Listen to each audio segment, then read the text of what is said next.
Hey everyone, welcome to my channel Enlightening Management Tutorials. आज के इस लेक्चर में हम डिस्कस करेंगे basics of management part 2। Last session में हम डिस्कस किया था बेसिक्स ऑफ मैनेजमेंट पार्ट 1, जिसके अंदर हमने डिस्कस किया था हमारे मैनेजमेंट क्या होता है, उसके क्या फीचर्स हैं, क्या कैरेक्टरिस्टिक्स हैं, क्या ऑब्जेक्टिव्स हैं। और आज के इस सेशन में हम डिस्कस करेंगे nature of management and importance of management. So let's get started at today's session. तो आज के इस सेशन को हम स्टार्ट करते हैं with our very first topic, nature of management.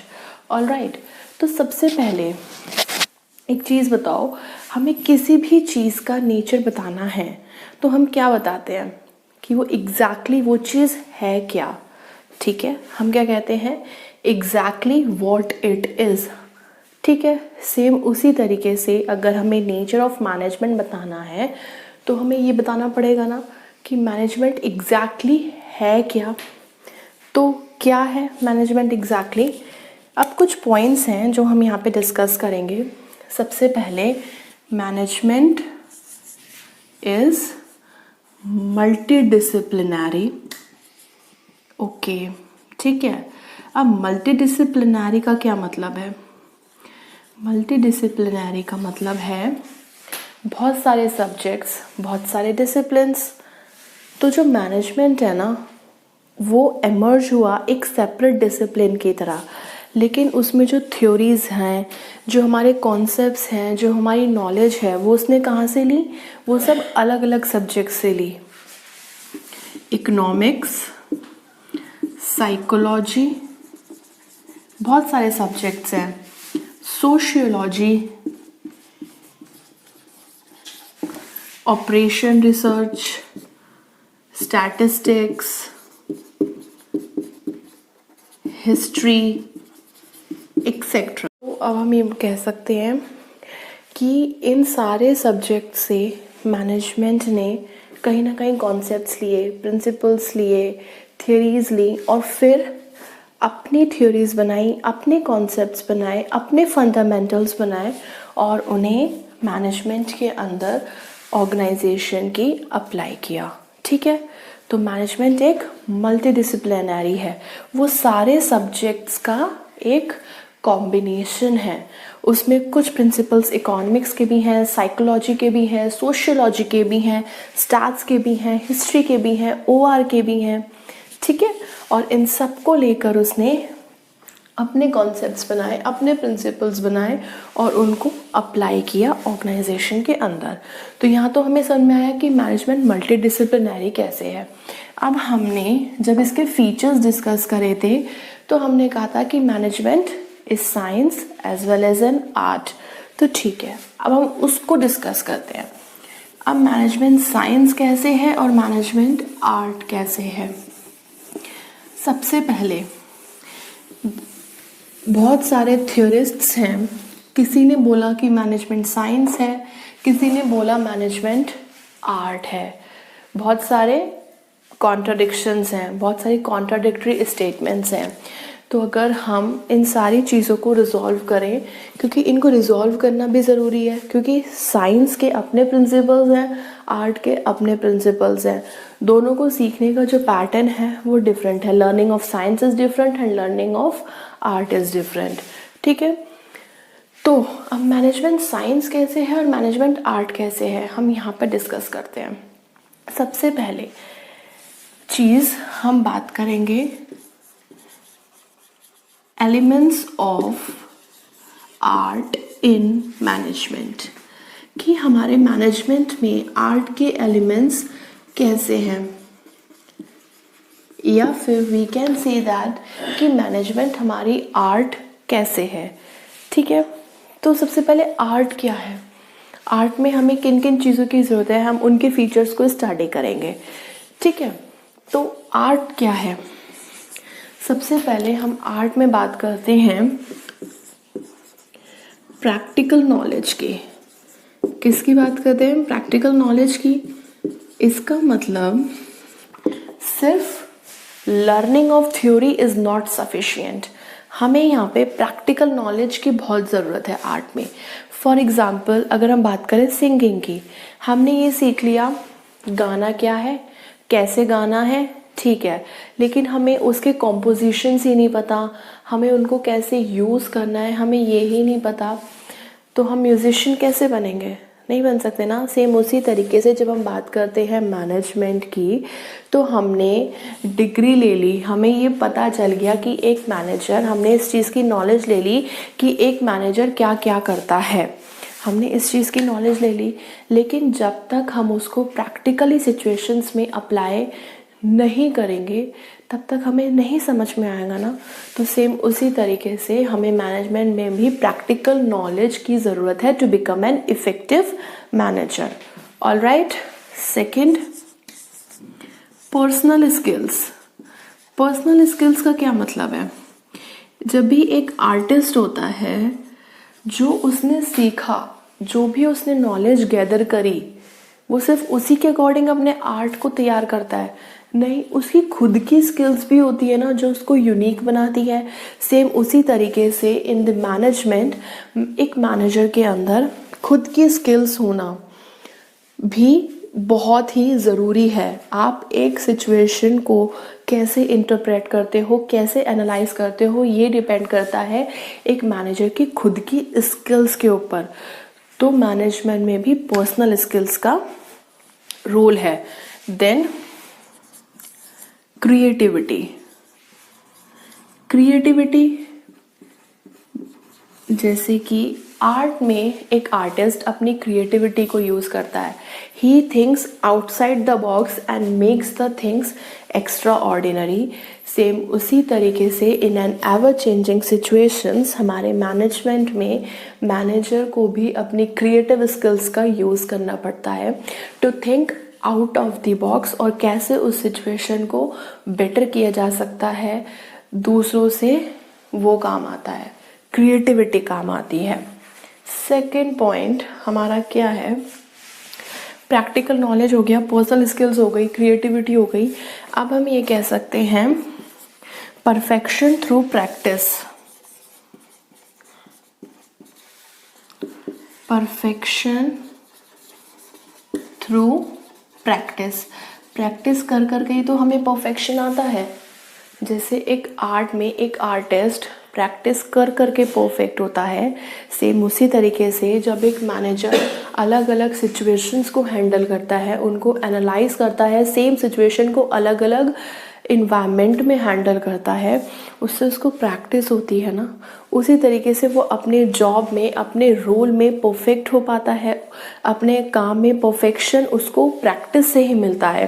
तो जैसे आर्ट में हमें परफेक्शन प्रैक्टिस से मिलता है, सेम उसी तरीके से मैनेजमेंट में भी परफेक्शन हमें प्रैक्टिस से आता है। Okay, now fifth point. अब प्रैक्टिकल नॉलेज हो गई, हमें पर्सनल स्किल्स मिल गए, क्रिएटिविटी हो गई, परफेक्शन मिल गया। देन गोल ओरिएंटेड और रिजल्ट ओरिएंटेड। अब जैसे एक आर्ट में, जैसे एक आर्ट गोल ओरिएंटेड है, एक आर्टिस्ट को पता है उसे क्या तैयार करना है, सेम उसी तरीके से मैनेजर को भी ये ध्यान रखना है कि उसको कौन से गोल्स अचीव करने हैं। हर ऑर्गेनाइजेशन के गोल्स होते हैं, तो मैनेजर के भी गोल्स होते हैं कि उसे क्या अचीव करना है। ठीक है, तो अब हम इन सारे पॉइंट से ये कह सकते हैं कि मैनेजमेंट इज़ एन आर्ट। जो एलिमेंट्स हमारे आर्ट के अंदर हैं वही एलिमेंट्स हमारे मैनेजमेंट के अंदर भी हैं। हमें प्रैक्टिकल नॉलेज आर्ट में भी चाहिए, साइंस में भी चाहिए। पर्सनल स्किल्स की ज़रूरत आर्ट में भी है, मैनेजमेंट में भी है। क्रिएटिविटी की ज़रूरत आर्ट में भी है, मैनेजमेंट में भी है। सेम जैसे परफेक्शन हमें प्रैक्टिस से आर्ट में मिलता है, वैसे ही हमें मैनेजमेंट में भी मिलता है। जैसे हमें गोल अचीव करना है अपने आर्ट में, वैसे ही मैनेजर्स को भी गोल अचीव करने होते हैं। नाउ अब हम बात करेंगे how management is science. Science कैसे है? अच्छा हाँ, यहाँ पे एक चीज़ और आती है, हम ये कह सकते हैं managing is art of arts, क्योंकि इट इन्वॉल्व्स और it emphasizes human talent. Okay, what is science? तो साइंस क्या है? Science is obtaining the information about a particular object by systematic pattern of study, observation, experiments, practices and investigation. तो उसी तरीके से management में भी स्टेप्स फॉलो किए जाते हैं, ठीक है। ये भी एक सिस्टमैटिक पैटर्न है चीज़ों को करने का। तो जो बेसिक सा फंक्शन है हमारे मैनेजमेंट का वो क्या है? Gathering the data and facts and analyse them and take decisions according to the analysis. Data और फैक्ट्स को गैदर करो, उनको एनालाइज करो और अपने उस एनालिसिस के बेसिस पर डिसीजन दो। तो अब हमारे साइंस के कौन से एलिमेंट्स हैं जो मैनेजमेंट में आते हैं? Now what are the elements of science in management, ठीक है। सबसे पहले हमारे कॉन्सेप्ट्स। जिस तरीके से हमारे साइंस में कॉन्सेप्ट्स हैं उसी तरीके से हमारे मैनेजमेंट में भी कॉन्सेप्ट्स हैं, ठीक है। जैसे हमें क्लियर कट कॉन्सेप्ट्स की ज़रूरत हमारे साइंस में होती है चीज़ों को करने के लिए, सेम उसी तरीके से मैनेजमेंट में भी चीज़ों को अच्छे से मैनेज करने के लिए हमें कॉन्सेप्ट्स की ज़रूरत होती है, ठीक है। Then second point is methods and principles, okay. अब मेथड्स एंड प्रिंसिपल्स कैसे? जैसे हमारे साइंस के अंदर हमने कुछ ऑब्जर्व किया, हमने एनालाइज किया, हमने उसके बेसिस पे कुछ फाइंडिंग्स निकाली और हमने प्रिंसिपल्स अपने बना दिए कि हाँ ऐसी ऐसी चीज़ें होनी हैं, ऐसे ऐसे चीज़ें फॉलो करनी है। तो सेम उसी तरीके से हम मैनेजमेंट के अंदर भी चीज़ों को ऑब्जर्व करते हैं, उनको एनालाइज करते हैं, देन उसके बाद हम डिटरमाइन करते हैं कि हाँ ऐसे प्रिंसिपल्स हमें फॉलो करने हैं या ऐसे मेथड्स हमें फॉलो करने हैं, ठीक है। अब नेक्स्ट पॉइंट, थ्योरीज।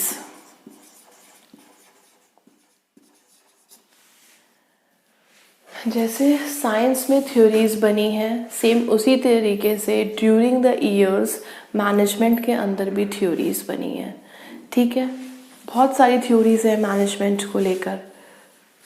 देन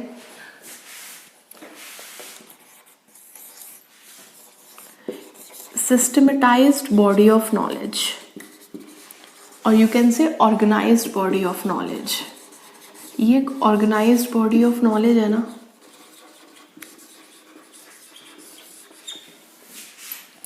जैसे एक science proper systematised organised body of knowledge है, सेम उसी तरीके से मैनेजमेंट में भी proper organised body of knowledge है। लेकिन यहाँ पे एक डिफरेंस है, साइंस के अंदर हमारे पास कॉज एंड इफेक्ट रिलेशनशिप होता है, साइंस में definite cause and effect relationship है कि हाँ ये होने से ऐसा होगा ही होगा। लेकिन मैनेजमेंट के अंदर definite cause and effect relationship नहीं है। मैनेजमेंट के अंदर flexible cause and effect relationship है। साइंस में हमें पता है हमने एक बॉल ऊपर थ्रो करी, eventually it will come down, ठीक है, तो वो definite cause and effect relationship है। बट इन मैनेजमेंट के अंदर definite cause and effect relationship नहीं है। दूसरी चीज़, वेरीफिएबल प्रिंसिपल्स। वेरीफिएबल प्रिंसिपल्स का क्या मतलब है?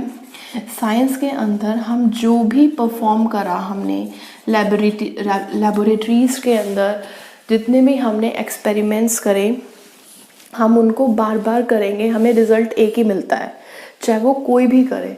तो उनके प्रिंसिपल्स को कोई भी वेरीफाई करे, रिजल्ट्स विल बी सेम। लेकिन मैनेजमेंट में ऐसा नहीं है, रिजल्ट्स आपके डिफ़र कर सकते हैं। तो ये कुछ पॉइंट्स ऐसे हैं जिनसे हम ये कह सकते हैं management is not a pure science.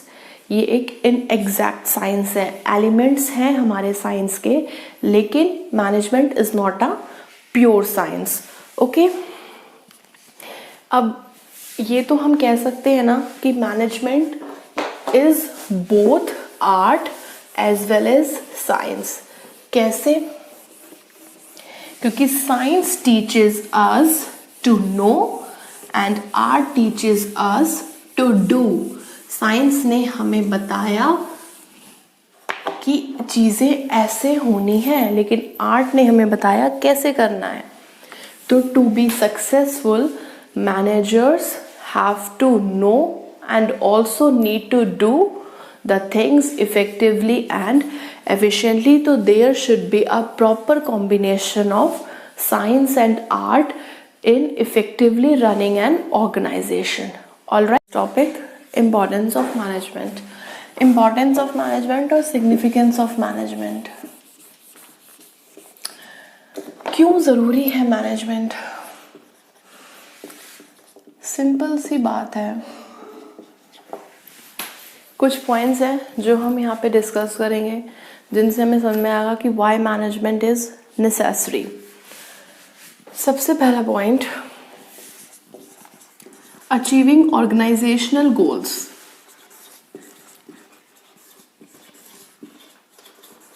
Achieving organisational goals. अब देखो, ऑर्गेनाइजेशंस, हमारी जितनी भी ऑर्गेनाइजेशंस होती हैं सब की सब पर्पसिव क्रिएशन है। जितनी भी ऑर्गेनाइजेशंस बनी हैं, जितनी भी ऑर्गेनाइजेशन एग्जिस्ट कर रही हैं, सबका कोई ना कोई एग्जिस्ट करने का एक रीज़न है, एक पर्पस है, ठीक है। और वो स्ट्राइव कर रही हैं जो उन्हें गोल्स अचीव करने हैं। ऑलराइट, तो मैनेजमेंट ऑर्गेनाइजेशन की हेल्प करता है गोल्स को अचीव करने में। कैसे गोल्स को अचीव करने में? By developing and effectively utilising the resources of the organisation. Organisation के रिसोर्सेज को इफेक्टिवली डेवलप करके, अच्छे से यूटिलाइज करके। अब वो रिसोर्सेज हमारे ह्यूमन भी हो सकते हैं, हमारे नॉन ह्यूमन भी हो सकते हैं। हमने लास्ट लेक्चर में डिस्कस किया था ना, they are the 5 M's of the management. हमारे मैन, हमारे मटेरियल, हमारी मशीनरी, हमारे मनी, हमारे मेथड्स। तो अगर हम इन सब को इफ़ेक्टिवली यूटिलाइज करेंगे, दैट मीन्स हम अपनी ऑर्गेनाइजेशन को इफ़ेक्टिवली मैनेज कर रहे हैं। और जब ये सारी चीज़ें इफ़ेक्टिवली मैनेज होंगी तो ऑब्वियसली इन दी एंड हमारे गोल्स, जिसकी वजह से हम एग्जिस्ट कर रहे हैं या जो हमारा पर्पस है, वो अचीव होगा, ठीक है। Then next point, improving efficiency. अब एफिशिएंसी कैसे इम्प्रूव हो सकती है? एफिशिएंसी इम्प्रूव हो सकती है अगर हम अपनी कॉस्ट को कम करें, रिड्यूस द कॉस्ट। अगर हमने कॉस्ट को कम करें और अपनी प्रोडक्टिविटी को इंक्रीज करें। अब ये कैसे होगा? ये होगा अगर हम प्रॉपरली अपने मैनेजमेंट के फंक्शंस को कर रहे हैं, प्रॉपरली प्लानिंग कर रहे हैं, ऑर्गेनाइजिंग कर रहे हैं, स्टाफिंग कर रहे हैं, डायरेक्टिंग कर रहे हैं, कंट्रोलिंग कर रहे हैं, ठीक है। प्रॉपर इन सारी चीज़ों में एक कोऑर्डिनेशन बैठाया हुआ है तो हमारी कॉस्ट कम आएगी, प्रोडक्टिविटी इंक्रीज होगी। इन द एंड हमारी ऑर्गेनाइजेशन की जो एफिशिएंसी है वो इम्प्रूव होगी। ऑलराइट, देन थर्ड पॉइंट, अब हमने ऑर्गेनाइजेशन गोल्स अचीव करे, हमने एफिशिएंसी को अच्छे से इम्प्रूव किया। अब और क्या हो सकता है बताओ?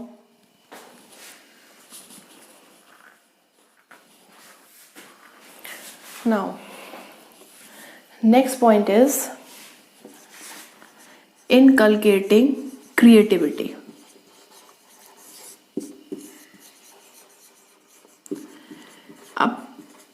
अपनी ऑर्गेनाइजेशन में क्रिएटिविटी लेकर आना। अब मैनेजमेंट कैसे हेल्प करेगा क्रिएटिविटी लाने में?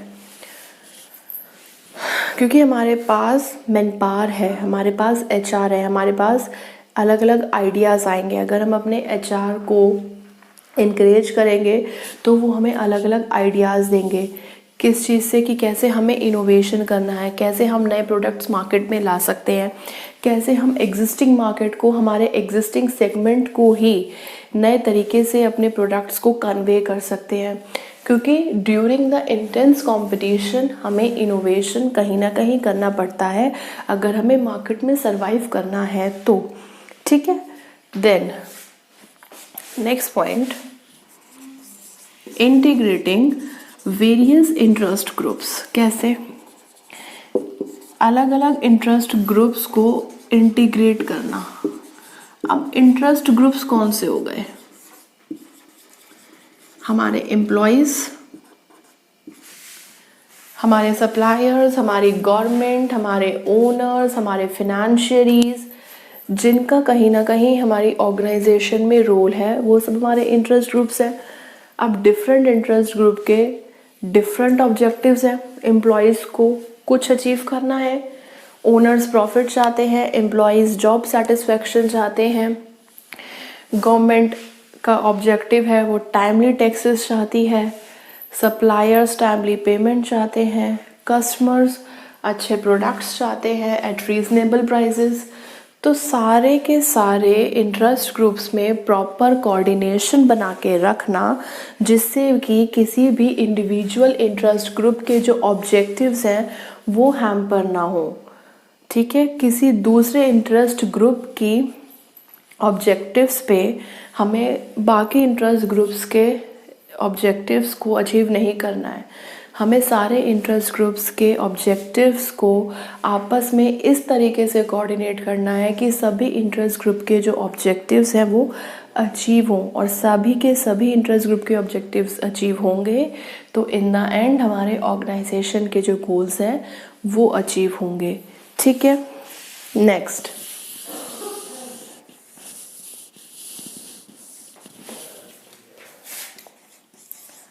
Building dynamic organisation.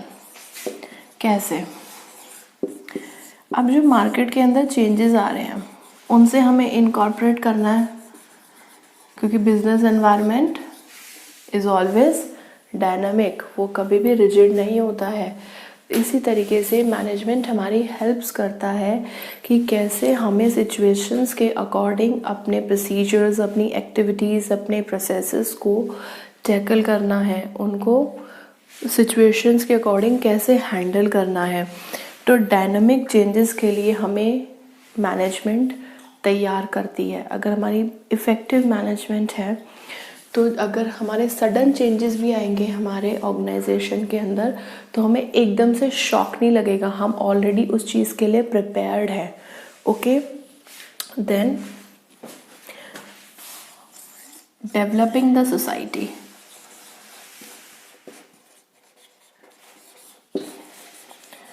अब जो मैनेजमेंट है ना वो हमारी सोसाइटी को डेवलप कर रही है 3 तरीके से। पहला, वो हमारा channel. Thank you and have a nice day and take care to all of you.